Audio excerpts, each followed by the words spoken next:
කෙටියෙන් ගත්තොත් රූපේ හේතු කියලා කියන්නේ නව හේතු නවයක් තියෙනවා. අලෝභ දේශ සමෝහ, අව්‍යාකත අලෝභ දේශ සමෝහ, ලෝභ දේශ මෝහ.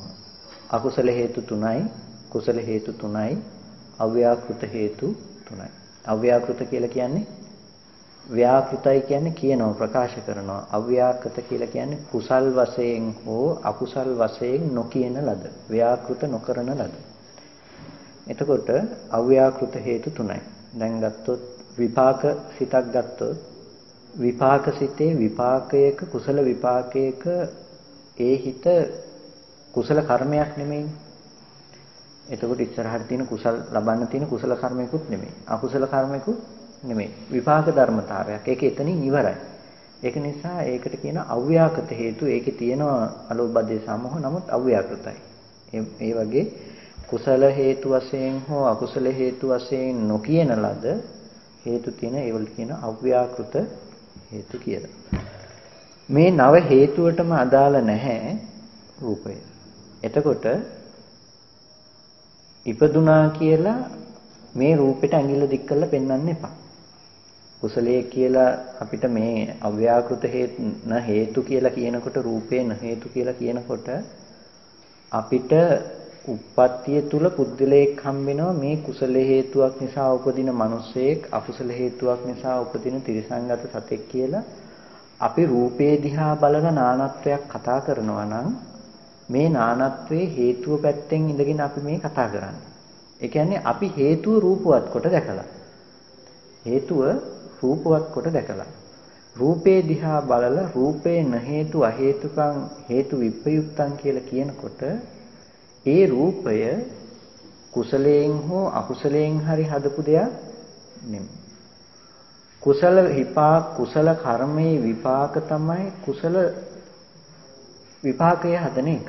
කුසල කර්මයේ විපාකයේ කුසල විපාකයේ හදන එක. අපි ගත්තොත් කුසල්සිත මොකද්ද? සෝමනස්ස සහගත ඥාන සංප්‍රයුක්ත අසංඛාරික සිත කියලා ගන්නකො. සෝමනස්සයි කියන්නේ සතුටින් යුක්තයි. සෝමනස්ස සහගත ඥාන සංප්‍රයුක්ත නුවණ යෙදිලා තියෙනවා. නුවණ මොන නුවණද? කම්මස්සගත සම්මාදිට්ඨිය. කර්මඵලයේ අදහන නුවණ. අපි යම් කුසලයක් කරන වෙලාවේදී කුසලය කරන මොහොතේදී ඒ කුසලය කරන්නේ සතුටින් නම් බොහොම හිතේ ප්‍රමුදිත බව සතුට ඇති කරගෙන කුසලයේ කරනවා. ඒ වගේම ඥාන සංප්‍රයුක්තයි හිතෙන් නුවණ යෙදිලා තියෙනවා. කම්මස්සගත සම්මා දිට්ඨිය කර්මයේ විපාක තියෙනවා. කර්මඵලය අදහන නුවණ යෙදිලා තියෙනවා මේක තුල. මේ කර්මයේ කර්මඵලය අදහන නුවණත් යෙදිලා ඥාන සංප්‍රයුක්තයි අසංකාරිකයි. අසංකාරිකයි කියලා කියන්නේ තව කෙනෙකුගේ මෙහෙවීමක් නෑ. මේ පින කරන්නේ තව කෙනෙක් කියලා එහෙම නෙමෙයි. තව කෙනෙක් කියලා කරාම ඒකට කියනවා සසංකාරිකයි කියලා. අසංකාරික වෙන්නේ තමන්ම හිතලා ඒ කුසලයේ කරනකොට. දැන් අපි හිතමු තමන්ම හිතලා කරනවා කියනකොට දැන් ඔබ වහන්සේලාට කිව්වොත් රුවන්වැලිසෑයේ ලොකු පින්කමක් තියෙනවා කියලා. ඔබ වහන්සේලා දැනුවත් වෙලා හිටියේ නෑ මේ කුසලයේ ගැන. මේ කිව්වහම තමයි දැනුවත් උනේ. කියපු ගමන්ම ඔබ වහන්සේලාට ඇති වෙනවා හරි වටිනා කුසලයක් අපි සම්බන්ධ වෙන්න ඕනේ මේ කුසලයට කියලා. ඒ ඇහිමත් සමගම ඔබ වහන්සේලාට මේ කුසලයේ ගැන ඇති වෙනවා නම් යම් චේතනාවක් ඒක තව කෙනෙක් කිව්වා ඌ පමණින්ම සසංකාරික වෙන්නේ නැහැ. මොකද දැන් සසංකාරයේ පින දැනගන්නත් එපේ. ඒ පින අසංකාරිකයි.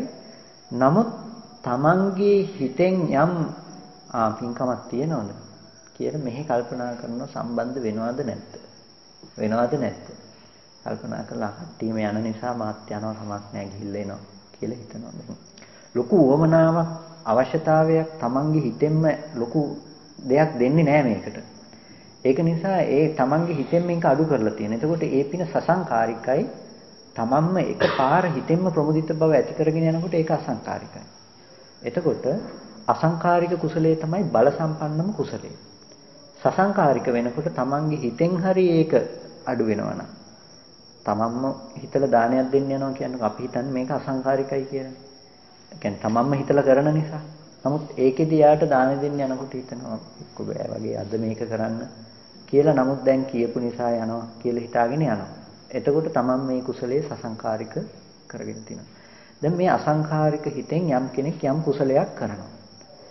එතකොට මේ කුසලයේ කරන මොහොතේදී මේ එයාගේ පහළ වෙන හිතේ ලක්ෂණය තමයි මේ කිව්වේ සෝමනස්ස සහගත ඥාන සංප්‍රයුක්තයි අසංකාරිකයි. මේ හිතේ යෙදෙනවා චෛතසික ධර්මතා. මේක තමයි හිත. මේ හිත කියලා කියන්නේ වෙන මොකවත් නෙමෙයි මේ මනෝවිඤ්ඤාණයම හඳුන්වන තවත් නමක් මේ හිත කියලා අපි කතා කරන්නේ. මේ හිතේ යෙදෙන ලක්ෂණ ටික අනුවයි මේ හිත නම් කරේ. හිතේ යෙදෙන හේතු ටික අනුව නම් කරන්නේ. බෝතලයට සීනි දැම්මහම මොකද්ද කියන්නේ? සීනි බෝතලේ. ඒ බෝතලෙට හොදලාගෙන ලුණු දාලා තිබ්බහම මොකද කියන්නේ? ලුණු බෝතලේ. දාන ද්‍රව්‍යයෙන් ඒ බෝතලේ නම් කරනවා වගේ මේ මනෝවිඤ්ඤාණය යෙදෙන ධර්මතා ටික අනුව ඒ නමින් කුසලසිත අකුසලසිත කියලා නම් කරනවා. ඒ මොහොතේදී යෙදෙන ධර්මතා ටික අනුව. දැන් මෙන්න මේ හිතට යම් විපාකයක් ලැබෙනවා නම් එයාට ලැබෙන විපාකයක් සෝමනස්ස සහගත ඥාන සංප්‍රයුක්ත අසංකාරික වූ විපාකයක්මයි. සෝමනස්ස සහගත ඥාන සංප්‍රයුක්තයි කියනකොට හේතු තුනක් යෙදෙනවා එතන. අලෝභ, අද්වේෂ, අමෝහ කියන හේතු තුන. සතුටින් කරනකොට ගැටි කරන්නේ නැහැ නේ, ද්වේෂය නැහැ. එතකොට ඒ වෙලාවේදී ලෝභය බලපවත්තන්නේ නැහැ, අකුසලයේ යෙදෙන්නේ නැහැ. කුසල් සිතක කිසිදු කලක අකුසලයේ යෙදෙන්නේ නැහැ. ඊට පස්සේ ඥාන සංප්‍රයුක්තයි නුවණ යෙදෙනවා. ඒක නිසා මෝහය යෙදෙන්නේ නැහැ. ත්‍රි හේතුක සිතක්. දැන් ත්‍රි හේතුක සිත නිසා ත්‍රි හේතුක විපාකයක්. ත්‍රි හේතුක විපාකයක් අපි හිතමු රුවන්වැලි සෑය අරමුණු කරගෙනයි මේ කුසලයේ අපි කළේ. මරණාසන්න මොහොතේදී මම සෝමනස්ස සහගත ඥාන සංප්‍රයුක්ත අසංකාරික සිත අරමුණු කරමි කියලා විපාකේ ගෙනල්ලා දෙන්නේ නැහැ අපිට. අපිට මරණාසන්න මොහොතේ මතක් වෙන්නේ මේ පුද්ගල භාවයෙන්ම රුවන්වැලි සෑයට වැඳපු එක තමයි. ඒකද අවිජ්ජාපච්චය සංඛාර. රුවන්වැලි සෑය හම්බුනේ අවිජ්ජාපච්චය සංඛාර නිසා. ඊට පස්සේ අපි රුවන්වැලි සෑය ආරම්භය කරපු පින්කම තමයි මතක් වෙන්නේ. ඒ කියන්නේ මේ කුසල් සිත මතක් වෙන්නේ. මතක් වෙන කුසල් සිතට විපාකය ඒ භූමියේම අපිට රුවන්වැලි සෑය හදාගන්න පුළුවන් භූමියේ ප්‍රතිසන්දිය හදලා දෙනවා. එතකොට ඒ හදලා දෙන ප්‍රතිසන්දි විපාක සිත නම් කරනවා සෝමනස්ස සහගත ඥාන සංප්‍රයුක්ත අසංකාරික විපාක සිත හැටියට. ත්‍රි හේතුක විපාක සිතක් හැටියට. එතකොට ඒ විපාක සිත තමයි විපාකය. හරි? මම මේක පැහැදිලි කළේ මේ රූපේ විපාකේ නෙමෙයි කියන්නේ. විපාකයේ තමයි සිත. ඒ හිතේ තියෙන ගති ටිකට අනුව හිතේ තියෙන ලක්ෂණ ටිකට අනුව මව කුස තුල තියෙන රූප කලාප ටික එකතු වීමක් වෙනවා නම් වැඩිවීමක් තියෙනවා නම් ඒක විපාකේ නෙමෙයි. විපාකයේ හැම වෙලාවකදීම අර පහළ වෙන විපාක සිතයි. සිතේ තියෙන ලක්ෂණ ටිකට අනුව මේ අනිත් ධර්මතා ටික හැඩගැන්වෙන එක විපාකයේ නෙමෙයි. එතකොට ඒක නිසා තමයි කිව්වේ සියලුම රූපය න හේතු නෙමෙයි අහේතුකයි හේතුයින් උපදලත් නෙමෙයි හේතු විප්‍රයුක්තං හේතු යෙදෙන්නේ නැහැ කියලා කතා කරේ. අන්න ඔය අර්ථය කතා කරන්න අවශ්‍ය නිසා ඔය අර්ථය පෙන්වන්න අවශ්‍ය නිසා. ඒක නිසා දැන් අපිට පේනවා ලෝකෙ දිහා බලනකොට කුසල් කරන මිනිස්සු අකුසල් කරන මිනිස්සු කුසල විපාකයෙන් ඉපදුන සත්වයෝ අකුසල විපාකයෙන් ඉපදුණු සත්වයෝ පේනවා නම් මේකද මඤ්ඤණාවක්. ඒ කියන්නේ දිට්ඨියක්, වැරදි දෘෂ්ටියක්. ඇත්තටම පවතින ධර්මතාවය තමයි ලෝකේ කුසලයෙන් දෙන්න පුළුවන් කුසල් හිතකේ කුසල් විපාක ධර්මතාවයක් පවතිනවා. විපාකය දකින්න බෑ කවදාවත් රූපෙන් දකින්න බෑ. විපාක හිත කවදාවත් රූපේ පැත්තෙන් අරගෙන දකින්න බෑ. ඒක නිසා මේ සබ්බං රූපං න හේතු අහේතුකං හේතු විප්‍රයුක්තං කියලා කතා කරේ අන්න ඔය ධර්මතාවය අපි ගිය සතියේ ඉගෙන සාකච්ඡා කළා. ඊට පස්සේ අද අපිට තියෙනවා සප්පච්චයං සංකතං රූපී. සප්පච්චයං කියලා කියන්නේ රූපය ප්‍රත්‍ය සහිතයි. සප්පච්චයං අහේතුක අප්‍රත්‍යව උපදින දෙයක් එහෙම නෙමෙයි. අහේතුකං කියලා කිව්ව අප්‍රත්‍යව උපදින දෙයක් නෙමෙයි. රූපය අහේතුකයි කියලා කිව්වනේ. අහේතුකයි. හේතු යෙදෙන්නේ. නමුත් අප්‍රත්‍ය නෑ. සප්‍රත්‍යයි. රූපෙට ප්‍රත්‍ය තියෙනවා. දැන් අපි හේතු ප්‍රත්‍ය කියලා නිකන් එකට කතා කරාට හේතුව සහ ප්‍රත්‍ය අතර බෙදීමක් තියෙනවා. හේතුව සහ ප්‍රත්‍යයේ වෙනසක් තියෙනවා. හේතුව හැම වෙලාවකදීම ස්වජාතිකයි. හැම වෙලාවකම තමන්ගේ જાතියට විතරයි උපකාර කරන්නේ. අපි ගත්තොත් කොහොඹ බීජය උපකාර කරන්නේ කොහොඹ ගහ හදන්න විතරයි.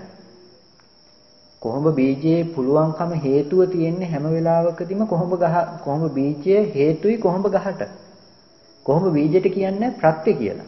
කොහොඹ බීජය හේතුයි. ස්වජාතිකයි කියන්නේ කොහොඹ බීජෙන් හදන්නේ ස්වජාතික තමන්ගේ જાතියෙම කොහොඹ ගහක් මිසක කිසිදු කලක තල් ගහක් නුග ගහක් හදන්නේ නැහැ. ස්වජාතිකයි හේතුව. හැබැයි ප්‍රත්‍ය අන්‍ය ජාතිකයි. අන්‍ය ජාතිකයි කියලා කිව්වේ කොහොඹ බීජයේ පැලවෙන්න උපකාර වෙනව මොනවද? පස්දිය ගිනි සුලං කියන මේ ධර්මතා ටික. මේ ටික කොහොඹ බීජයේ පැලවෙන්නත්, තල් ඇටේ පැලවෙන්නත්, නුග ඇටේ පැලවෙන්නත් හේතු වෙන්නේ මොනවද? පස්දිය ගිනි සුලං කියන මේ ධර්මතා ටික. මේ ටික අන්‍ය ජාතිකයි. ස්වජාතික ධර්මයට විතරක් නෙමෙයි උපකාර කරලා තියෙන්නේ. පඨවිය ආපෝවටත් ආපෝව පඨවියටත් උපකාරයි තමයි. ස්වජාතියට වගේම අන්‍ය ජාතීන්ටත් උපකාරයි. නුග ඇටයටත් එකසේම උපකාර කරලා. කොහොඹ බීජයටත් එකසේ උපකාර කරලා. තල් ඇටයටත් එකසේ උපකාර කරලා.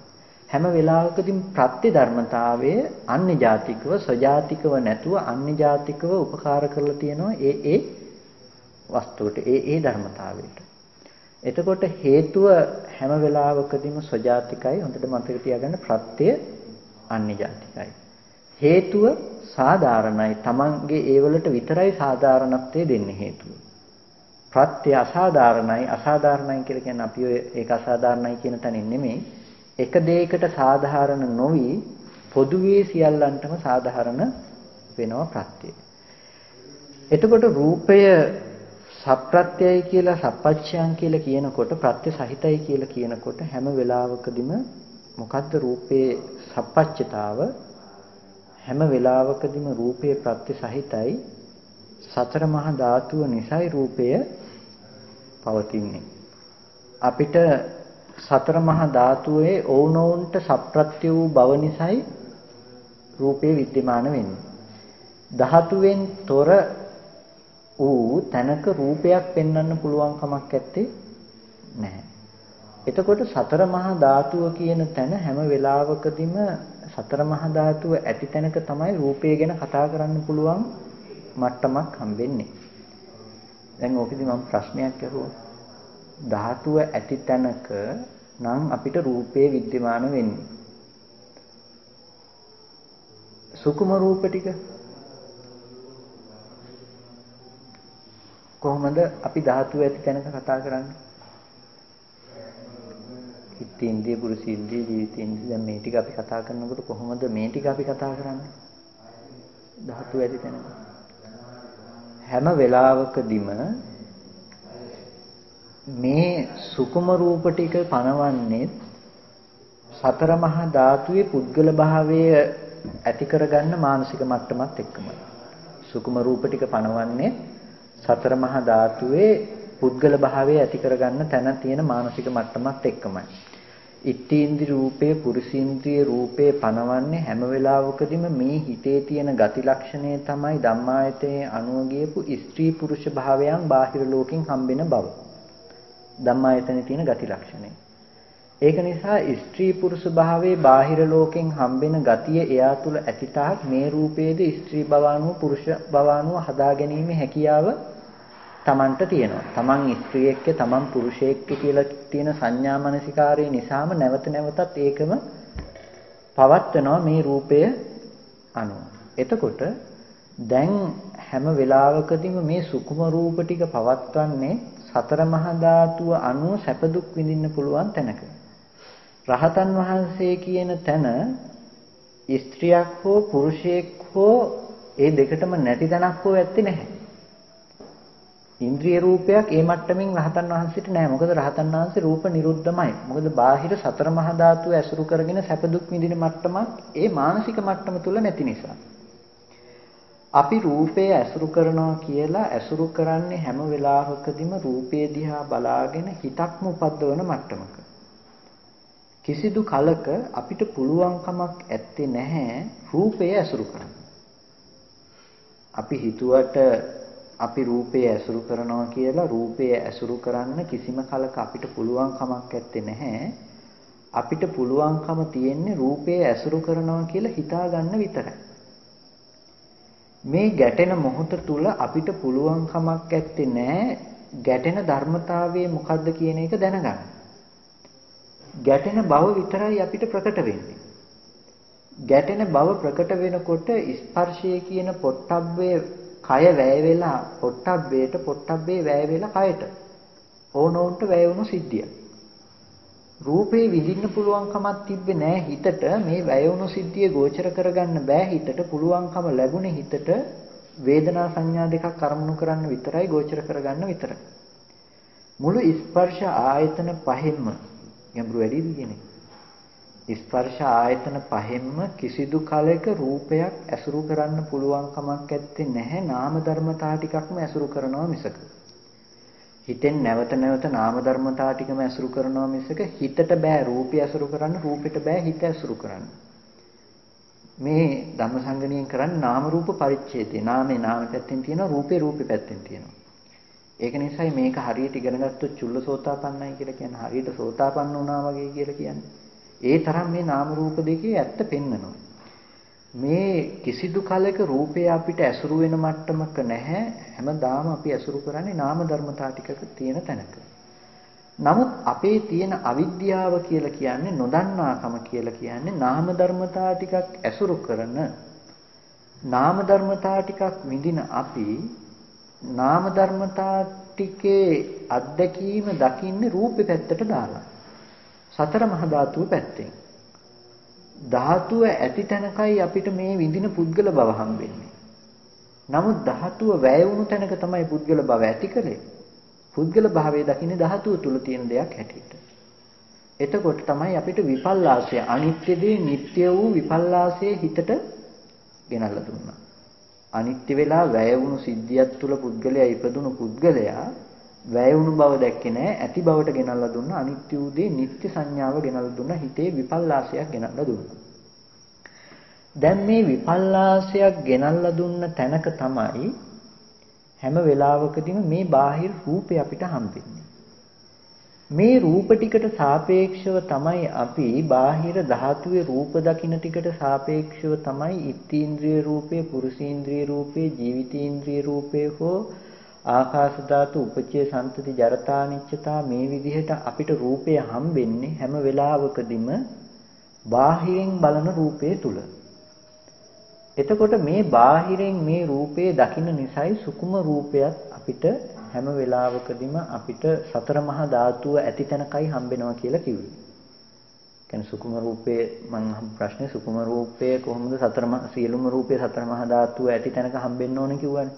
සුකුම රූපද රූපනේ. එතකොට කොහොමද සුකුම රූප ටික සතර මහා ධාතුව තුල හම්බෙන්නේ?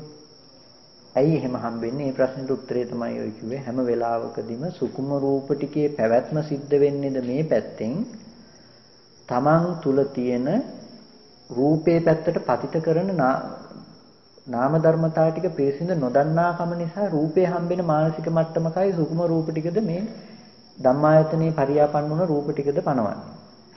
අපරියාපන්න භූමියේ ওই රූපේ ධම්මායතනේ පරියාපන්න වුණ රූප ටිකද ඇත්තේ නැහැ කියන්නේ ඒ හේතුව නිසා. රාතන් වහන්සේට ඉත්තීන්ද්‍රිය රූපේ හෝ පුරුෂීන්ද්‍රිය රූපේ හෝ ජීවිතීන්ද්‍රිය රූපේ හෝ පැනවීමක් කරන්නේ නැහැ. රූපේ නිරුද්ධයි. එතකොට සප්පච්චයන් කියලා කියනකොට ප්‍රත්‍ය සහිතයි කියලා කියනකොට රූපය හැම වෙලාවකදීම සතර මහා ධාතුවේ පැවැත්ම. සතර මහා ධාතුවේ පැවැත්ම කියලා කියනකොට චත්තාරෝච මහා භූතා චතුන්නංච මහා භූතානං උපාදාය රූපං ඉදං උච්චති සබ්බං රූපං කියලා උඩින් කතා කරන්නේ. සියලුම රූපේ මොකද්ද කියලා අහනකොට සතර මහා ධාතුව නිසා පවත්න උපාදාය රූපේ කියලා. හරි දා ප්‍රශ්නයක් ඒ වර්ණ සටහන ගැන.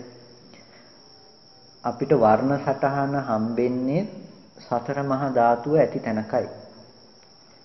සතර මහා ධාතුවෙන් අපිට ප්‍රකට වෙන්නේ හැම වෙලාවකදීම පොට්ටබ්බේ විතරයි. පඨවිය විතරයි. මහා භූත රූප වලින්. අනිත් ටික ප්‍රකට වෙන්නේ හැම වෙලාවකදීම උපාදාය රූප වලින්. උපාදාය රූප කියලා කිව්වේ වර්ණ, ගන්ධ, රස, ඕජා. මේ ටිකට කියනවා සුද්ධාෂ්ටකය කියලා. අෂ්ටමක රූප කලාප කියන්නේ පඨවි, ආපෝ, තේජෝ, වායෝ, වර්ණ, ගන්ධ, රස, ඕජා. දැන් මේ වර්ණ, ගන්ධ, රස, ඕජා කියන ටිකෙන් තමයි අපිට ප්‍රකට වෙන්නේ. පඨවිය සහ වර්ණ, ගන්ධ, රස, ඕජා. ආයතනයන්ට ගෝචර වෙන්නේ ওই ටිකෙන්. එක්ක වර්ණයක්, එක්ක ගන්ධයක්, එක්ක රසයක්, එක්ක ඕජාමය මට්ටමින්. එහෙම නැත්නම් මේ පඨවි ධාතුව කෙලින්ම ගැටෙන මට්ටම නිසා පඨවි ධාතුව පොට්ටබ්බේ පනවනවා. එතකොට දැන් මෙන්න මේ හේතු ටික නිසා සප්පච්චයන් කියනකොට හැම වෙලාවකදීම වර්ණයට විතරක් වෙනම පවතින්න පුළුවන් කමක් නැත්තේ නැහැ. රසයට විතරක්, ගන්ධයට විතරක්, ඕජාවට විතරක් වෙනම පනවන්න පුළුවන් කමක් නැත්තේ නැහැ.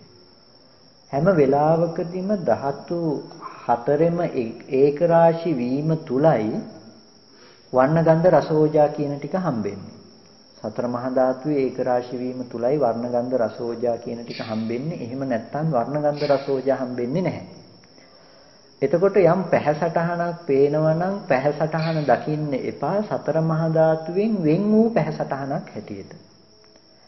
අපි රූපය කියන තැන වර්ණ සටහන් මාත්‍රයක් කියලා කතා කරාට කතා කරන්නේ ධාතුව ගැන අවබෝධ කරගන්න තියෙන කාරණාවට ලං වෙන්න අවශ්‍ය නිසා. ඇහැට පේන රූපය ගැන කතා කරන නිසා. උපාදාය රූප මට්ටමින් මේ කතා කරන්නේ. උපාදාය කියන්නේ මේයි. මන් නිසාය මං උපාදාය කියලා බුදුරජාණන් වහන්සේ දේශනා කරන්නේ මහණෙනි මම නිසා මම ඇසුරු කරගෙන. මම නිසා මාව ඇසුරු කරගෙන. එතකොට මම නිසා මාව ඇසුරු කරගෙන කියනකොට හැම වෙලාවකදීම තමන් උපාදාය කරගෙන. ඒ වගේ සතර මහා ධාතුව නිසා සතර මහා ධාතුව ඇසුරු කරගෙන පවත්නා ටිකක් තමයි වර්ණ, ගන්ධ, රස, ඕජා කියන ටික. එතකොට මේ වර්ණ, ගන්ධ, රස, ඕජා කියන ටික නිසා තමයි අපිට මේ රූපයේ ප්‍රකට වෙන ධර්මතාව ටික තමයි මේ උපාදාය රූප මට්ටම. සප්පච්චයන් කියලා කියනකොට ප්‍රත්‍ය සහිතයි කියලා කියනකොට හැම වෙලාවකදීම දැන් ආපෝව ප්‍රත්‍යයයි පඨවි ධාතුවට. පඨවි ධාතුව ප්‍රත්‍යයයි ආපෝ ධාතුවට. ආපෝ ධාතුව ප්‍රත්‍යයයි තේජෝ ධාතුවට. තේජෝ ධාතුව ප්‍රත්‍යයයි ආපෝ ධාතුවට. තේජෝ ධාතුව ප්‍රත්‍යයයි වායුවට. වායෝ ප්‍රත්‍යයයි තේජෝට. පඨවි ධාතුව ප්‍රත්‍යයයි පඨවි ආපෝ තේජෝ. පඨවි ධාතුව ප්‍රත්‍යයයි ආපෝ තේජෝ වායෝ කියන තුනට ඒ තුන ප්‍රත්‍යයයි පඨවියට. දැන් මේ විදිහට එකක් එකකට, එකක් දෙකකට, එකක් තුනකට, තුනක් එකකට මේ විදිහට එකිනෙකට ප්‍රත්‍ය වුණ ධර්මතා ටිකක් ඇති තැනක මහා භූත සමவாய කියලා කියන්නේ මහා භූත ටිකක් එකතු වුණ තැනක තමයි අපිට පැහැසටහනක් පේන්නේ, වර්ණ සටහනක් පේන්නේ. ඒක නිසා රූපය සප්පච්චයන් කියලා කියනකොට හැම වෙලාවකදීම ප්‍රත්‍ය සහිත වූවක් කියලා දකින්න. ප්‍රත්‍ය සහිත වූවක් දකිනකොට අපේ දුරු වෙන්න තියෙන ආශ්‍රවය මොකද්ද? රූපයකට ප්‍රත්‍ය කියලා පෙන්වන්නේ හේතුව පැත්තෙන් නෙමෙයි. රූපෙට ප්‍රත්‍යයයි සතර මහා ධාතුව. සතර මහා ධාතුව ඇති තැනකමයි අපිට රූපායතනයේ හැම වෙලාවකදීම ඒක රාශී වුණ තැනකයි රූපේ පේන්නේ. මේක විඥානවාදයට හසු නොවෙන්නේ ওই කාරණාව නිසා. රූපේ නැහැ කියලා කියන්නේ යනවා, රූපයක් නෙමෙයි කියන්නේ යනවා, හැම නෙමෙයි මේ. රූපයක් නැහැ කියනවා නම් ඒක වැරදි. හේතුන් පටිච්ච සම්භූතං හේතු ටික ඇතිකල්ලි රූපේ තියෙනවා කියන්න වෙනවනේ. මේ ප්‍රත්‍ය ඇතිකල්ලි රූපේ නැත්තම් මොකද්ද කියන්නේ? ඒක නිසා මේ මහා භූත රූපය ඇතිකල්ලි සප්පච්චයන් හැම වෙලාවකදීම වර්ණ සටහන පේන තැනකදී ඒ මොහොතේදී හදාගත්තා. දැන් මේකත් එක්ක හිත අරගෙන යනකොට හිතන්න එපා දැන් මහා භූතුන් රූපයක් එළියේ තියෙනවා කියලා. මහා භූත උන මේ කතා කරගෙන යනකොට මේ ප්‍රත්‍ය විදිහට සමவாயෙන් හැදෙන එළියේ රූප ගොඩක් තියෙනවා කියලා හිතන්න එපා. මහා භූත රූපයේද අවස්ථාවට උපදෝගෙන බලන්න කියලා කියන්නේ මේ මොහොතේදී ඇහැ හදාගත්තේ මේ මොහොතේ හදාගත්ත ඇහැ නිසායි මේ මොහොතේ සමவாய වුණ වර්ණ සටහන පෙනුනේ. මේ මොහොතේදී වර්ණ සටහන පෙනුනේ මේ මොහොතේ ඇහැ හදාගත්ත නිසා. ඇහැ නැත්තම් අපිට රූපය දකින්න පුළුවන් කමක් තියෙයි. ඇහැ නැත්තම් රූපය දකින්න බෑ කිසිදු කලක. ඒක නිසා අපිට ඇහැ ඇති කල්හිමයි මේ රූපය පේන්නේ. ඇහෙන් තොරව රූපය දකින්න එපා. ඇහෙන් තොරව මේ වර්ණ සටහන වර්ණවත් වූ රූප දකින්න එපා. ඇහැ ඇති කල්හිමයි වර්ණ සටහන හැදුනේ. මේ රූපේ පැත්තෙන් ඉඳලා අපි ප්‍රත්‍ය ටික කතා කරාට කමක් නැහැ. රූපේ කියන එක සත්පච්චයයි පඨවි ධාතු ආපෝට ආපෝ පඨවියට මේ විදිහට කියලා අඤ්ඤමඤ්ඤව කතා කරාට කමක් නැහැ. නමුත් ධාතු එළියේ තියෙනවා කියන්න එපා. ධාතු එළියේ තියෙනවා කියලා දැනගත්තේ කොමකින්ද?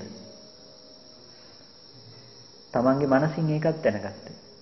මනසට ඒක දැනගන්න උපකාර කළේ මොකද්ද? ඇහෙන් දැකපු රූපායතනෙ. නාසයෙන් දැනගත්ත ගන්ධායතනෙ. දිවෙන් දැනගත්ත රසායතනෙ. සෝතෙන් දැනගත්ත ශබ්දායතනෙ. කයෙන් දැනගත්ත පොට්ටබ්බායතනෙ. ස්පර්ශායතනයක් ඇත්ත කරලයි අපි මේ රූපය ගැන දැනගන්නේ. සතර මහා ධාතු උන රූපය හරි එළියේ තියෙනවා කියලා අපි හිතන්නේ ස්පර්ශායතන හයෙන් එකක් හරි ඇත්ත කරගෙන. ඒකයි ධාතු එළියේ තියෙනවා කියලා කියනකොට ධාතුවක් හරි එළියේ තියෙනවා නම් සලආයතන නිරෝධය කරගෙන නැහැ කියලා කියන්නේ. හැම වෙලාවකදීම ධාතුවෙන් හරි අපි රූපය හදාගෙන තියනවා කියලා කියන්නේ ඒ හේතුව නිසායි. දැන් එතකොට අපිට ගෙනල්ලා දෙන්න ඕන රූපේ තියෙන සැබෑම අර්ථය සප්පච්චයන් සප්පත්‍ය වූවක් හැම වෙලාවකදීම ප්‍රත්‍ය සහිතයි. ප්‍රත්‍ය සමුවායෙන් තමයි උපදින්නේ. ඊළඟ වචනය අපිට එනවා රූපේ සංකතං. සංකත වූවක්. සංකතයි කියලා කියන්නේ හේතු ටික නිසා හදලා දෙන හේතුන්ගෙන් උපද්දපු ධර්මතාවය. රූපය හම්බෙන මානසික මට්ටම රූපය හැම වෙලාවකදීම සප්පච්චයන් ඒ වගේම දැන් ඉස්සෙල්ලා කිව්වා අහේතුකම් කියලා දැන් මෙතන කියනවා සංකතං කියලා. හැම වෙලාවකදීම හේතුවෙන් උපද්දපු ඇහැ ඇතිතනයි රූපය ගැටෙන්නේ. කුසල හේතුව නිසා කුසල හේතුවෙන් ඇහැ උපද්දපු ඇහැටයි රූපය ගැටෙන්නේ. ඇහැයි සංකත. එතකොට හැම වෙලාවකදීම කුසල හේතුවෙන් ඇහැ උපද්දනව නෙමෙයි. එතනත් හොඳට අපිට මේ එක කාරණාවක් නිසා නුවණ තියෙනවා. ප්‍රසාදයට රූපයක්නේ. ප්‍රසාද රූපය හැදුවේ කුසලයේ නිසා කියන්න බැරි වෙනවානේ රූපය අහේතුකයි කිව්වට පස්සේ. හේතුවෙන් හදලා නෙමෙයි කිව්වහම. චක්කු විඥාන සිතයි හදන්නේ රූපය හදන්න අවශ්‍ය විපාක සිතයි හදන්නේ කර්මයෙන් හදන්නේ. විපාකයේ නිසයි ප්‍රසාදයේ ප්‍රසාදවත් වෙන්නේ. හැම වෙලාවෙම විපාක සිතේ ඇති වෙන එකේ ලක්ෂණය තමයි සතර මහා ධාතු මේ විදිහට හදාගන්න එක. හැබැයි විපාකයේ හදන ධර්මතාවයේ දැන් මොකක්ද ඔබට උදාහරණයක් ගන්න. නිකන් ගන්නකෝ මතක් වෙන්නේ. රොබෝ කෙනෙක් ගන්නකෝ. රොබෝ කෙනෙක් ඉන්නවා මේ රොබෝට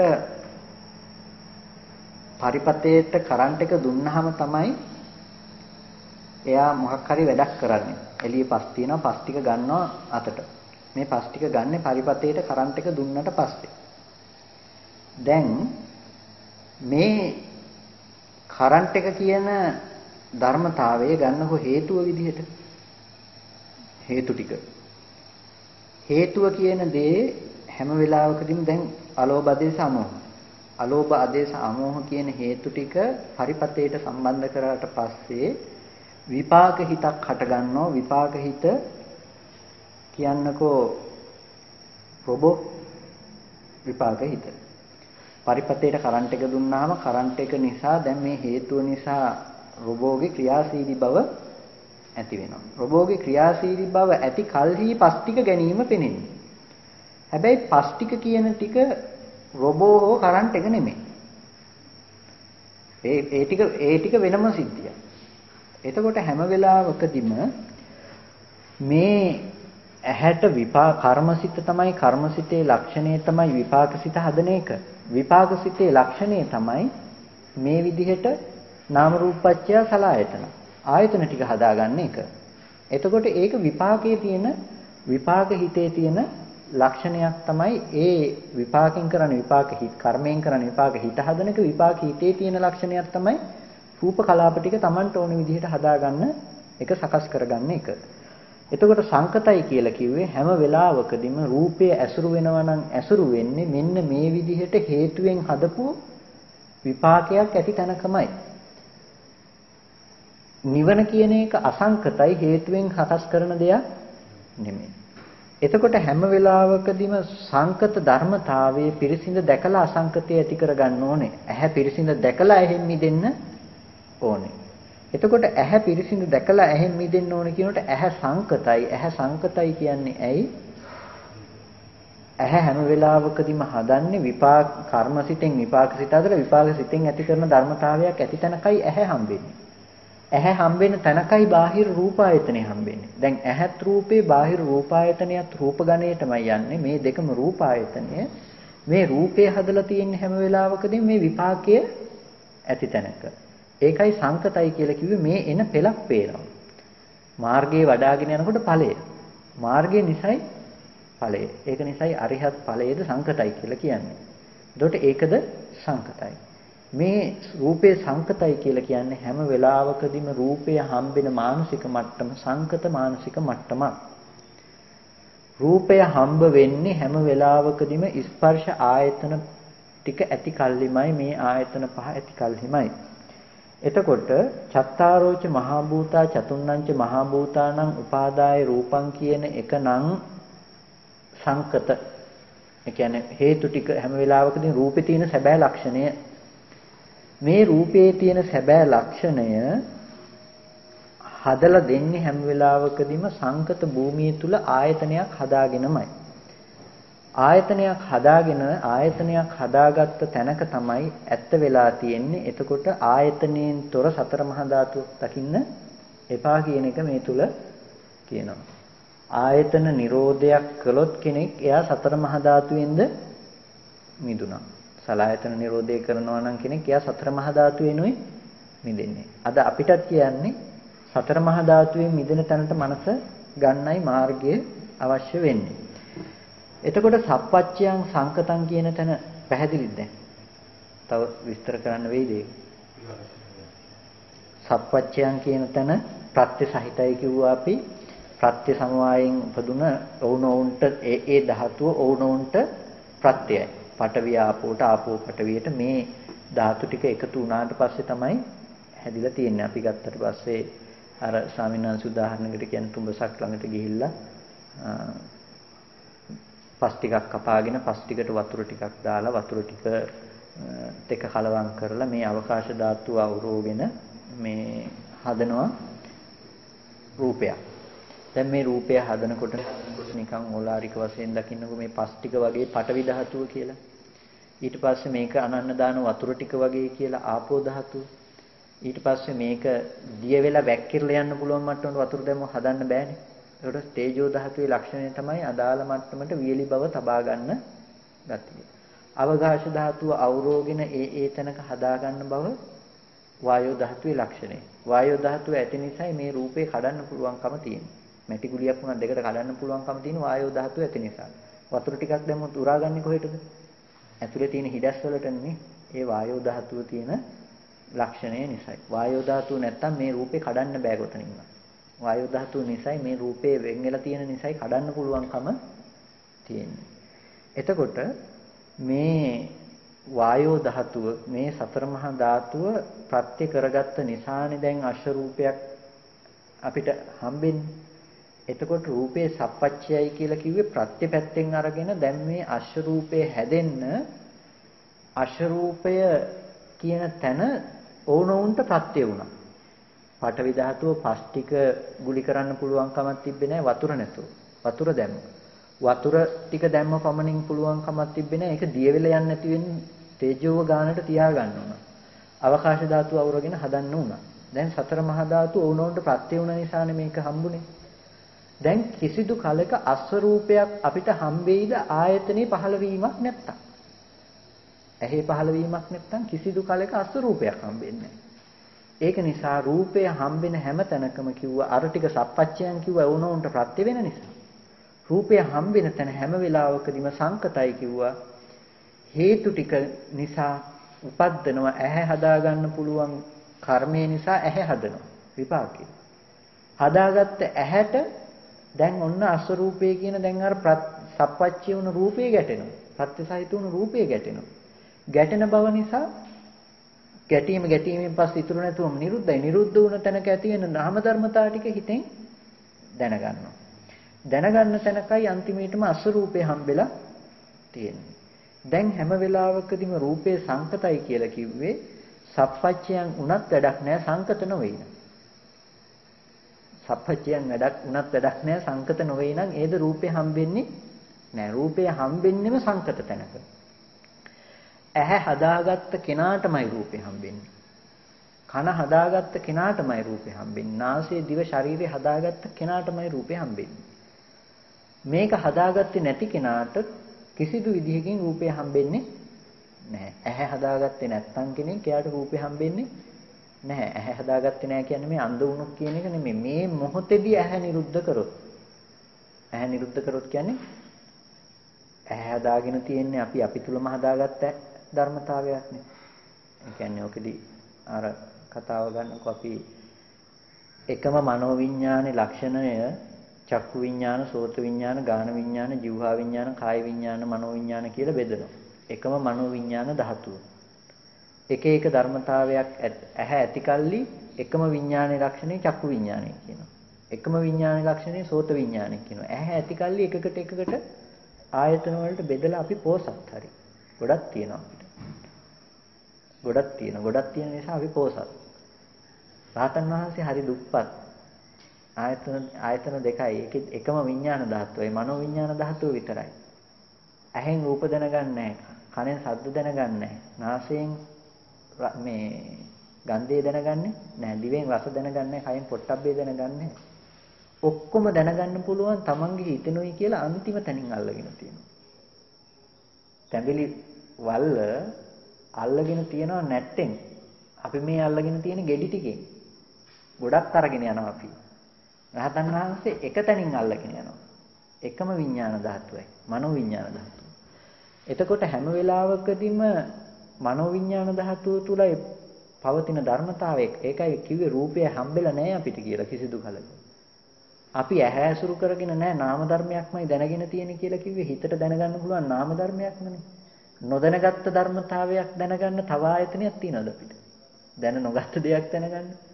එහෙනම් දැනගත්ත දෙයක්මනේ අපිට නාම ධර්මයක්මනේ දැනගන්න පුළුවන්. රූපය කියන එක කිසිදු කලක දැනගන්න පුළුවන් මට්ටමක නැහැ. ඒක නිසායි රූපය සප්පච්චයන් කිව්වෙත් සංකතං කිව්වෙත්. රූපේ ප්‍රත්‍ය සහිතයි කිව්වෙත් රූපේ සංකත වූවක් කිව්වෙත් ඒ හේතුව නිසා. එතකොට දැන් සප්පච්චය උන සංකතයි කියන මෙන්න මේ කාරණා දෙක ඇති කල්හි ඇති තැනකයි අපිට රූපය හැම වෙලාවකදීම विद्यमान වෙන්නේ. ප්‍රත්‍ය සහිතයි හැම වෙලෙම ප්‍රත්‍ය සමவாயයෙන් හදලා තිබෙනවා. ප්‍රත්‍ය සමவாயයේ තිබුණට වැඩක් නැහැ සංකත භාවය නැත්තම්.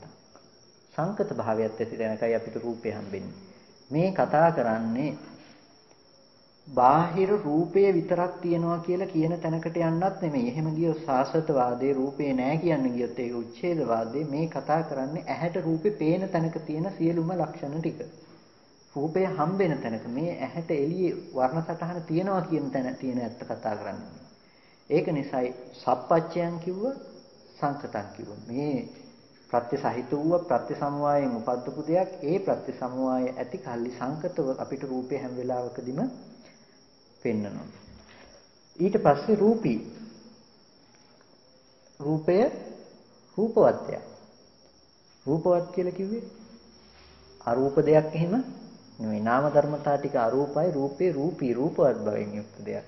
ඒක නිසා රූපේ රූපී රූපය ආයතනයන්ට ගෝචර වෙන ස්වභාවයෙන් යුක්තයි. ආයතනයන්ට ගෝචර වෙන බව නැත්නම් ඒක අරූපී. ස්පර්ශ ආයතන පහට ගෝචර වෙන ස්වභාවය නැත්නම් ඒක අරූපී ධර්මයක් වෙනවා. ඒක නිසා ස්පර්ශ ආයතන පහට ගෝචර වෙන ස්වභාවයෙන් යුක්තයි. ඒක තමයි රූපේ ලක්ෂණය.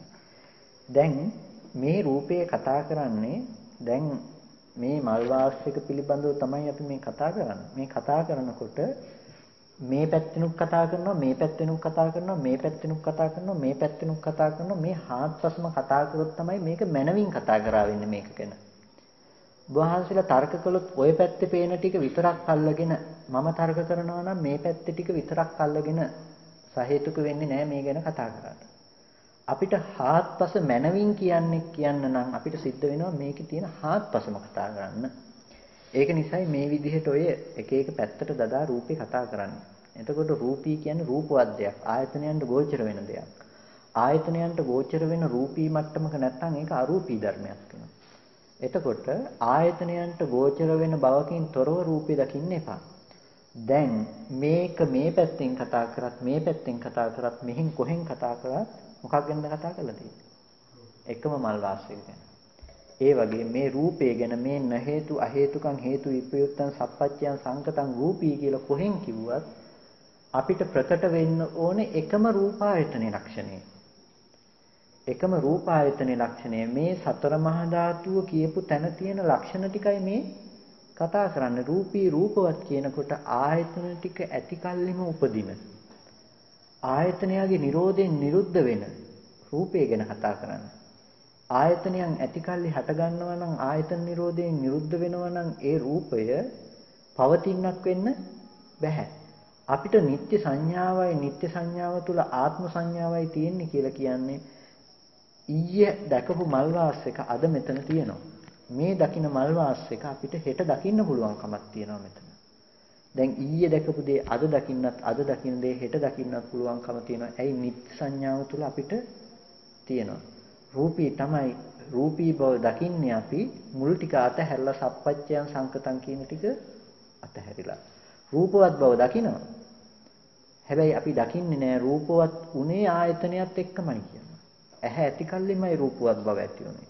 ඇහැ නිරුද්ධ වෙනකොටම රූපවත් බව නිරුද්ධයි. වර්ණ සටහන රූපවත් බව කියන්නේ අපි වර්ණ සටහන ගන්නකොට ඇහැට පේන දේ. ඇහැට පේන දෙයටයි රූපී කියලා කිව්වේ. ඒක ඉතුරු නැතුම ඒ මොහොතේම නිරුද්ධ වෙනවා. ඒ රූපී බව ඇහත් සමගම නිරුද්ධ වෙනවා. ඇහැ සමගම රූපී බව නිරුද්ධ වුණ තැනක අපිට මල් වාසිකේ පැවැත්මක් හම්බෙන්නේ නැහැ. මොකද මේ මල් වාසිකේ පැවැත්ම හැම වෙලාවකදීම හැදලා දෙන්නේ අවිද්‍යාව සම්පස්යෙන්. අර ඊයේ විස්බාවුදුෙන් දැන් අපි එකම දෙයක් දිහා බලාගෙන ඉන්නකොට එකම රූපයක් දිහා බලාගෙන ඉන්නවා. එකම රූපේ දිහා බලාගෙන ඉන්නකොට කොහොමද ඒ රූපේ අපිට හම්බෙන්නේ? එතකොට අපි හිතනවා ඒ රූපේ දැන් මේ බලාගෙන ඉන්නකොට මේ රූපේ පවතිනවායි කියලා. නමුත් කිසිම වෙලාවක හිත දෙකක් එකපාර හටගන්නෙත් නැහැ. ඒ වගේම චක්කු විඥාන හිත හටගත්තට පස්සේ ආය සෝත විඥාන හිත හටගන්නෙත් නැහැ. ආය නැවත චක්කු විඥාන හිතක් හටගන්නෙත් නැහැ. අනතුරුවම මනෝ විඥාන හිත හටගෙනමයි නිරුද්ධ වෙලාමයි නැවත සෝත විඥාන හරි මොනවා හරි විඥාන සිතක් නැවත චක්කු විඥාන සිතක් හරි හටගන්නේ. දැන් මේ රූපය මම දකින රූපය ගැන මම ඒ විදිහටම ඇහැ ඉතුරු නැතුවම නිරුද්ධයි රූපේ ඉතුරු නැතුවම ඒ ආපු ආලෝක සංඥා වර්ණ සටහන කියන්නකෝ ඒක ඉතුරු නැතුවම වැය වුණු තැනක හදාගත්ත වේදනා සංඥා දෙකට හිතලා වේදනා සංඥා දෙක දැනගෙන දැනගත්ත දෙයට හිතලා හිතන බව දැනගන්නවා. දැන් මට ඒ රූපේ තුල සුචිත්ත හම්බෙනවා. දැන් සුචිත්තව රැස් කරගන්නවා. සුචිත්ත කියලා මම යම් නමක් දාලා තිබ්බනම් ඒ දාගත්ත නමත් එක්කම දැන් සුචිත්තව රැස් කරගන්නවා. සුචිත්තව රැස් කරගෙන දැන් හිතේ සුචිත්ත රැස් කරගත්ත බව නිසා විපාකයේ තියෙනවා. මේ මනෝ විඥානයේ නිසා විපාකයක් තියෙනවා. මොකද්ද? එළියේ රූපේ තියෙනවා කියන බව තමයි මේ තියෙන්නේ. භවයේ හදාගෙන තියෙන්නේ. එළියේ සතර මහා ධාතුවේ සුචිත්ත ඉන්න බව. ඒක නිසා සතර මහා ධාතුවේ සුචිත්ත විඳින්න පුළුවන් විදිහට ඒ මොහොතේම නැවත ආයතන ටික හදනවා මේ පැත්තේ. ස්පර්ශ ආයතන පහ ඒ මොහොතේම හදනවා. හදනකොට නැවතත් ආපහු ඇහැට මේ රූපේ පතිත වෙනවා. ඇහැට මේ රූපේ පතිත වෙනකොට දැන් ඇහැ හැදුනට පස්සෙම රූපේ පතිත වෙනවා.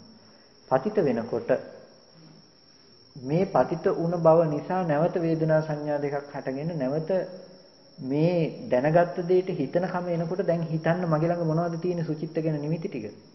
අන්තිම නිමිත්ත තියෙන්නේ මීට කලින් හිතේදී මම යම් දෙයක් රැස් කරගත්තා නම් සුචිත්ත කියලා ධාතුව පැත්තේ තියෙන බවට යම් දෙයක් රැස් කරගත්තා නම් එතෙන්ට එනකම් පිළිලා.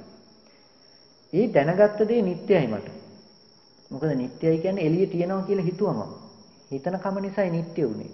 ඒ නිට්ටය බව නිසා දැන් මට මේ එන දැනුමක් දැනගන්න මගේ ළඟ තිබුණ ලොකු ආශ්‍රව ටිකක් කලින් හිතේදී රැස් කර ගැනීම තිබුණා. රැස් කරගත්ත දේෙන් දැන් අරමුණු කරනවා මේ සුචිත්ත ඉන්නවා. තාමත් බලාගෙන ඉන්නවා කියලා දැන් ආයෙ රැස් කරා. ආපහු නැවත සුචිත්ත ඉන්නවා කියලා ධාතුවේ සුචිත්ත හම්බෙන කම නිසා ධාතුවේ සුචිත්ත විඳින්න පුළුවන් විදිහට මේ මොහොතේ ආපහු ආයතන ටික හදනවා. ආපහු ආයතන ටික හදන කම නිසා ආපහු සුචිත්තව මේ ඇහැට ගැටෙනවා ආයතන ආය ගැටලා අර සිද්ධියම වෙනවා. දැන් තුන්වෙනි හිත හදා ගන්නකොට තුන්වෙනි තැනදී සුචිත්තව හිත දෙකක රැස් කරගෙන තියෙනවා. මේ හිත වශයෙන් මේ කතා කරන්නේ බොහොම ඕලාරික මට්ටමින් මේ තේරුම් ගන්න අවශ්‍ය නිසා කියන්නේ. එතකොට මේ සුචිත්තව රැස් කරගෙන තියෙනවා. දැන් අර හිත දෙකෙන්ම රැස් කරගත්ත සුචිත්ත කියන තැන තියෙන ආශ්‍රව ටිකෙනුයි මම ආය අසුරු කරන්නේ. මේ විදිහට එහෙට මෙහෙට නැමි නැමි ඉන්න සුචිත්තත් ඉන්නවා. කියලා දැන් සුචිත්ත ගැන යම් තාක් නිමිති තිබ්බනම් නිමිති ටිකෙන් මම සුචිත්තව ඇසුරු කරනවා. අන්න ඔය ඇසුරු කිරීම නිසායි අපිට එක රූපයක් දිහා බලාගෙන ඉන්නකොට ඒ රූපේ තියෙනවා කියලා කියන්නේ. ඒ රූපේ තියෙන නිසාවත් එකම ඇහැ පවතින නිසාමත් නෙමෙයි. අර සූත්‍රිකා බල්බ් එකක් වොට් ගන්න අනුව අර තප්පරයකට නිවි පත්තු වෙන වතාව අනුව අපිට පේන්නේ එක දිගටම පවතින බවක්නේ. එක දිගටම මේක පවතිනවා කියලානේ. නමුත් ඇත්තටම නිවි පත්තු වෙන බවකනේ තිබුණේ. ඒ විදිහටම මේකේ තියෙන වේගවත් බව නිසා ආයතන ඒ මොහොතේ හටගෙන ඒ මොහොතේ නිරුද්ධ වෙනවා. ඒ නිරුද්ධ වෙන බවේ වේගවත් බව නිසා මට සුචිත්ත ඇත්ත වෙලා ජීවත් වෙන සුචිත්ත හම්බෙලා. ඊට පස්සේ සද්දයක් ඇහෙනකොට ඒ මොහොතේම දැන් ඇහැ අරමුණු වෙන්නේ කනට සද්දයක් ඇහෙන්න. සද්දේ ඇති බවට හිතන කම නිසාම නැවත ආයතන ටික හදලා සද්ද විඳින්න පුළුවන් විදියට. ඊට පස්සේ දැන් සද්ද විඳිනකොටම දැන් අපි හිතමු සුචිත්ත කතා කර ඉන්න දිහා බලාගෙනයි මේ ඉන්නේ වර්ණ සටහන තුල. දැන් මට හම්බෙනවා කතා කරන සුචිත්ත හම්බෙනවා. සුචිත්ත කතා කරනවා කියලා. දැන් අපි සද්දෙන් දැනගත්ත දේ සංකාර කරනවා සුචිත් පේන රූපෙට ගැට ගන්නවා. සුචිත්ත කතා කරනවා. දැන් කතා කරන සුචිත්ත අපිට හම්බෙනවා. මේ ඔක්කොම හැබැයි සංඛාර තුලයි හම්බෙන්නේ. කිසිම කලක සංඛාර වලින් පරිබාහිරව සුචිත්තව හම්බෙන්නේ නැහැ. රූපයේ තුල සුචිත්ත කියන බවක් ගෑවිලාවක් නැහැ. පඨවි ධාතුව දන්නෙත් නැහැ සුචිත්ත කියලා, ආපෝ ධාතුව දන්නෙත් නැහැ සුචිත්ත කියලා, වායෝ ධාතුව දන්නෙත් නැහැ, තේජෝ ධාතුව දන්නෙත් නැහැ මේ සුචිත්තයි කියලා. මේ පැත්තෙන් ඇහැ දන්නවද සුචිත්තයි කියලා? මේ පැත්තෙන් හදාගන්න සතර මහා ධාතුව තියෙනවා නම් ප්‍රසාද රූපය හදාගත්ත තැනක ඒ පැත්තේ ධාතුව දන්නෙත් නැහැ සුචිත්තයි කියලා. එහෙනම් සුචිත්තව හැදුවේ කොහෙන්ද?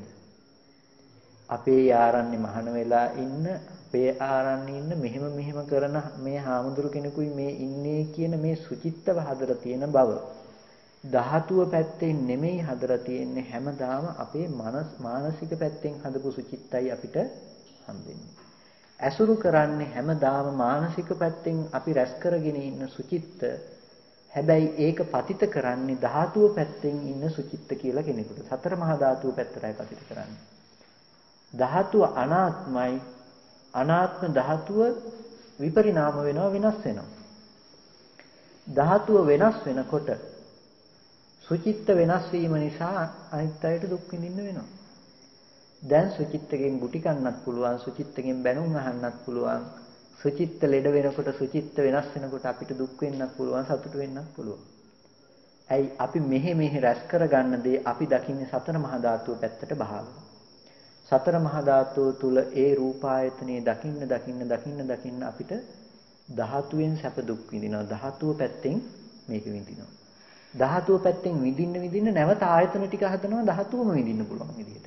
ඒ මොහොතේදී ආයතනේ හදාගත්තම ආපහු මානසිකයේ ඉන්න සුචිත්ත විඳිනවා. සුචිත්ත දකින්න මානසිකව විඳින සුචිත්තව දකින්න එළියේ ධාතුව පැත්තට දාලා.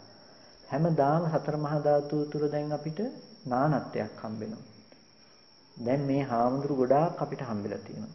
දැන් ඒක නිසා සතර මහා ධාතුවේ ගොඩාක් හාමුදුරු ඉන්න නිසා අපිට ගොඩාක් හාමුදුරුන්ගෙන් දුක් විඳින්න පුළුවන්.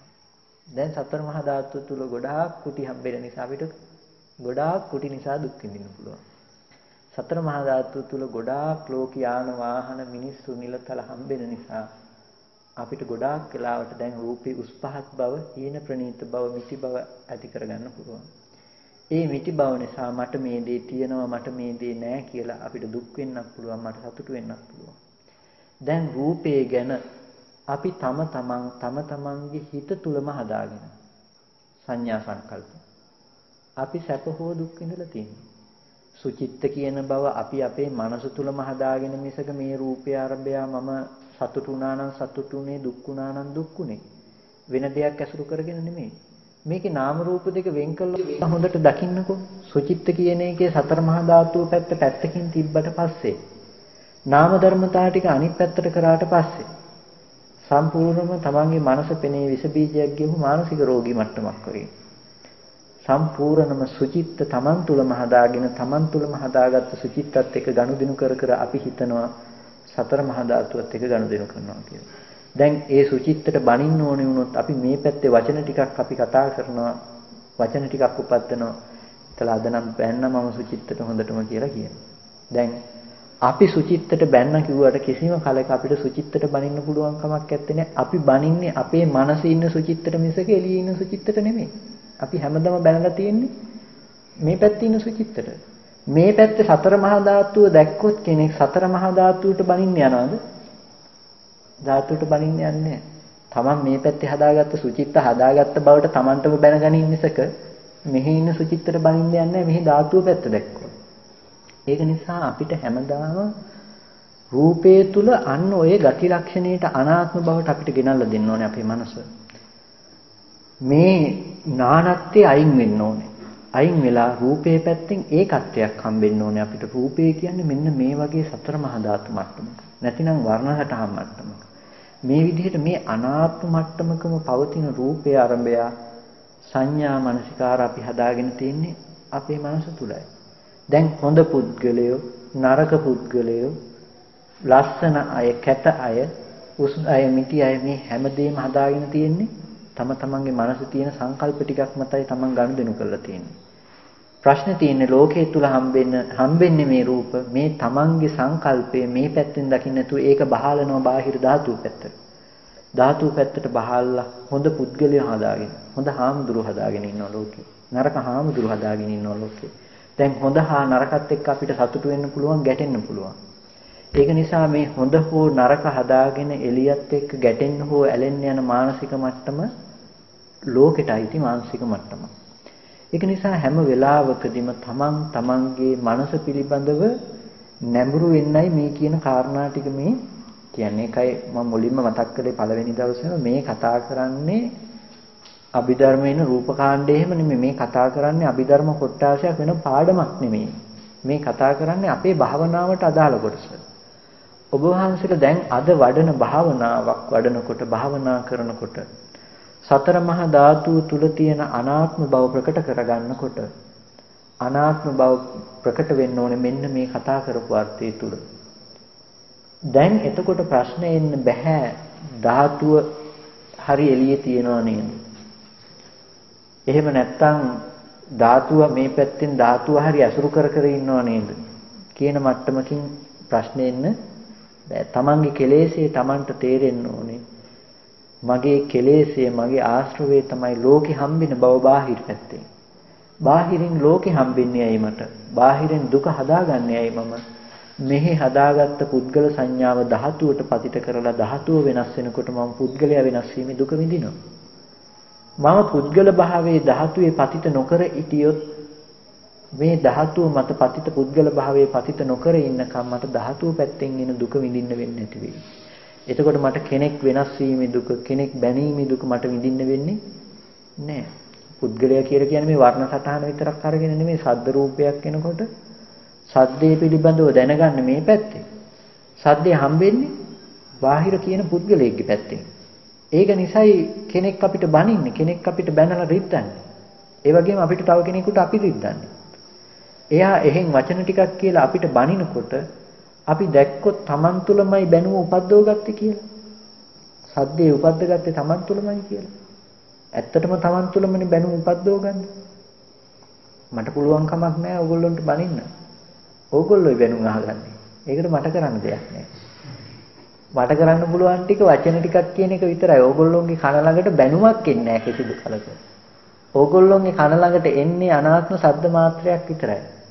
මම දැන් සුචිත්තට බැනගෙන ගියොත් ඔය කාටවත් සුචිත්තට දැනෙන දුක ඔය කාටවත් දැනෙන්නේ නැහැ. එතකොට බැනුම දුක නම් ඔයගොල්ලෝ ඔක්කොටම බැනුම දුක වෙන්නේ නැහැ. සුචිත්ත යම් විදිහකින් ලැජ්ජ වෙනවා නම් යම් විදිහකින් දුක් වෙනවා නම් ඔයගොල්ලෝ හැමෝටම මේ විදිහට දුක ලැජ්ජාව දැනෙනවා. නමුත් එහෙම දැනෙන්නේ නැහැ. ඒ කියන්නේ බැනුම නෙමෙයි දුක. Taman තුල ඒ බැනුම මට බනිනවා කියන එක තුල මට මෙහෙම කියනවා කියන එක හදා ගැනීම තුලයි බැනීමේ දුක විඳින්න වෙන්නේ. එතකොට ඒ අනාත්ම සද්දේ ආරම්භය දුක බැනීමේ බැනුම හදාගත්තේ Tamanගේ මනස තුල නෙමෙයි. Tamanගේ මනස තුල. යම් කෙනෙක් රූපය කියන එක අවබෝධ කරගත්තා නම් මේ සප්පච්චයන් සංකතං කියලා ආයතන ටික ඇති කල්ලිම රූපවත් වෙලයි මේ ගැටුනේ කියලා දැනගත්තා නම් තමන්ගේ මනස තුළම ආයතන ටික ඇති කල්ලිම හැදුණු සද්ද රූපේ තමන් තුළම හම්බෙයි මිසක සද්ද රූපේ එළිය පුද්ගලයෙකුට අයිති කියලා දකින්නේ. එතකොට බණින පුද්ගලයෙක් එළිය හම්බෙන්නේ නැති වෙයි තමන්ට. සද්ද රූපේට අයිතිකාරයෙක් නැති වෙයි තමන්ට. සතර මහා ධාතුවේ පැවැත්මක් විසක. එතකොට මේ පැත්ත බලනකොට තමන්ගේ අතපය හම්බෙනවා කියලා කියනකොටත් එයාට අනාත්ම ධාතුවක් ඇති තැනකම හම්බෙයි මිසක මේ තමන්ගේ වෙලා නැහැ අතපය. එතකොට එයා හැම වෙලාවකදීම මේ පුද්ගල මානසිකාරයෙන් මිදිලා. බාහිරින් මිදිනවා කියන්නේ බාහිර ආයතනෙන් මිදිනවා කියන්නේ එතකොට තමන්ගේ ඇඟ දිහා බලනකොට මේ ආයතනයක් තමන්ටම තේරෙයි බාහිර විදියට. මේ දකින්නකොට අඩි 5ක 6ක ඇඟක් තමන්ට පේනවා කියලා හිතනකොට මේ අඩි 5ක 6ක ඇඟක් තියෙනවා කියන එකත් තමන් තුළම හදාගත්ත දෙයක් හැටියට තමන්ට පෙනේ. මොකද මේ අතපය බව ඇහැට පෙනෙන රූපේ තමන් නෙමෙයි.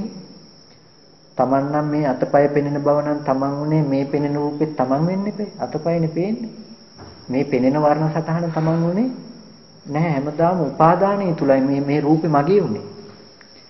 ඒක නිසා කවදාවත් දැන් මේ උපාදානය අපිට හිතෙන්නේ මේ මමමයි කියලා. ඇයි මේ පොට්ටබ්බයත් එක්ක ගැටෙන පොට්ටබ්බය පිරිසිඳ නොදන්නකම් මේ වර්ණ සටහනේ මම දකින්නකම් අඩි 5ක් 6ක් වූ මම හම්බ වෙනවා. දැන් මේ අඩි 5ක 6ක ඇඟෙකින්ම දුක් විඳින්න වෙනවා. නමුත් ස්පර්ශයේ ගැටෙන මොහොතේ ස්පර්ශයේ ලැබෙන තැන විතරයි අපි මේ දුක විඳින්නේ. මෙන්න මේ වගේ අනාත්ම ධර්මතාවයක් ඇති තැනක අපි තමන්ගේ පුද්ගල බව තුල ගොඩනගාගෙන තමන් හදාගෙන විඳින දුක යම් කිසි දවසක අපි තේරුම් ගන්නවා නම් ඒ දක්වා මේ කාරණාව වැඩි යුතුයි. ඒ දක්වා අපි අපේ භාවනාව සකස් කරගත යුතුයි අන්න උතෙන්ටපත් වෙන්න. දැන් මේ තුල කතා කරේ නැහැ සමතය. අපි කතා කළේ නැහැ. ඒකාග්‍රතාවයේ අවශ්‍යයි මෙතන දකින්න. නමුත් අපේ භාවනාව සකස් වෙන්න ඕනේ නිවන් දකින්න කෙනාගේ ඥාන දර්ශනය සකස් වෙන්න ඕනේ ටික තමයි මේ ටික. සිහිය වැඩෙන්න ඕනේ සති සම්පජඤ්ඤය. සිහිය වැඩෙන්න ඕනේ සතිය සම්පජඤ්ඤය කුමක් සඳහාද මේ නුවණ ඇතිතන. මේ නුවණ නැතුව වඩන සිහිය වැඩක් වෙන්නේ නැහැ. ඒකයි කියන්නේ භාවනා කරන්න විතරක් කියලා පොර කෑවට වැඩක් නැහැ. මොකද කොටාගෙන ගියා කියලා වැඩක් නැහැනේ Tamanට මේ ඇති වෙන ප්‍රතිඵලය නැත්තම්. කොටලා තියෙන කුඹුරටත් උඩින් නම් වැඩක් වෙන්නේ නැහැ. ඒක නිසා සුදුසු භූමිය ඕනේ කොටන්න. ඒක නිසා සිහිය වැඩි යුතුයි නුවණත් එක්ක. නුවණ නැතුව වඩන සිහිය වැඩක් වෙන්නේ නැහැ. ඒක නිසා නුවණත් එක්කම සිහිය වැඩි යුතුයි. සිහියත් එක්ක නුවණත් වැඩි යුතුයි. ඒක නිසා මේ මාර්ගයේ කෙටියෙන්ම කියනවා නම් කෙනෙකුට කියන්න තියෙන දෙකයි සති සම්පජඤ්ඤය. සිහිය සහ නුවණ. නුවණ කිව්වේ වෙන මොකවත් නෙමෙයි මේ කතා කරපු මේ දර්ශනය සම්මා දිට්ඨිය. රූපේ සතර මහා ධාතු විදිහට දකින්න කිසිම ප්‍රශ්නයක් නැහැ. හැබැයි දකින්න එක පිටිපස්සේ මේ කතා කරපු නුවණම එන්න ඕනේ සම්මා දිට්ඨිය විදිහට. ඒ ආවොත් තමයි රූපේ පේසින් දකින්න වෙන්නේ. එහෙම නැත්නම් අපිට ධාතුව හරියට වෙන තැනකට යන්න. ඒක නිසා අපිට හැම වෙලාවකදීම මේ සම්මා දිට්ඨියෙන් තමයි ආශ්‍රයක්ෂය වෙන්නේ. ඒක නිසා හැම වෙලාවකදීම සම්මා දිට්ඨිය පිටිපස්සෙන් තියාගත්තට පස්සේ දැන් Tamanට වඩන්න පුළුවන් කැමති විදිහට. ඒක නිසා හැම වෙලාවකදීම මේ කතා කරන්නේ අපිට අවශ්‍ය භාවනා භූමිය, ප්‍රඥා භූමිය. ඒකයි මතක් කළේ පළවෙනි දවසේම විදර්ශනාව කෝච්චියකට යන රේල් පීරක් ඕනේ වගේ විදර්ශනාව කියන දේ ගමන් කරන්න මේ චිත්තචෛතසික රූප කියන මේ ධර්මතා ටික දන්නවා කියන මේ රේල් පීල්ල අවශ්‍යයි. මේ රේල් පීල්ල මේ ටික උඩ තමයි විදර්ශනාව දුවන්නේ. ඒක නිසා මේ කතා කරේ විදර්ශනාවෙන් තොර වෙනත් දෙයක් නෙමෙයි. අපේ එදිනෙදා භාවනාවට යොදාගත යුතු දෙයක්. මේකෙන් ඇති වෙන මේ නුවණ තියන්න භාවනාවට මේ රූපේ අර්ථය සාක්ෂාත් කරගන්න මේ කතා කරන ටිකෙන් ඇති වෙන නුවණ. එතකොට අපිට වහා ඉක්මනට රූපයෙන් නිදහස් වෙන්න ලැබේ.